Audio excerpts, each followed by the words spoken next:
মিনা, কেমন আছো মিনা? কতদিন পর তোমার সঙ্গে দেখা হলো। টেলিগ্রাম পেয়ে প্রথমে আমি ভীষণ খাপে গিয়েছিলাম, ভেবেছিলাম ছাড়কে। সশরীরে এখন তুমি আমার সম্মুখে, আমার সব ভাবনা চিন্তার শেষ।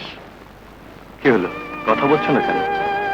ও বুঝেছি লক্ষ্মীটি, বিশ্বাস করো, বিলাতে যতদিন ছিলাম প্রতিটি মুহূর্তে আমি তোমার কথা ভেবেছি।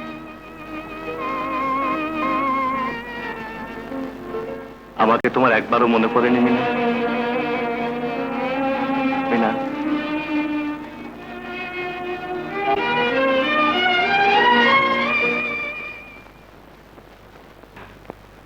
মামুনের দিকে তাকানো চায় না, কথা বলে না, কাউকে চেনে না, সারাক্ষণ শুধু এই পুতুল নিয়ে থাকে। ওকে আমি এভাবে নিঃশেষ হয়ে যেতে দেব না সরকার সাহেব। যেমন করেই হোক মিনাকে আমি সারিয়ে তুলবই। ওয়েল মিস্টার বশির, আপনি একটা কাজ করুন না কেন? বলুন।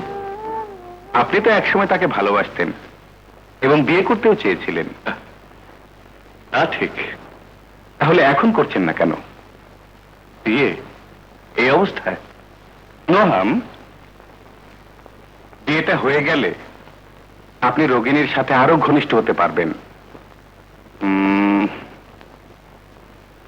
হয়তো নতুন কিছু জানতেও পারবেন।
ঘুমাও।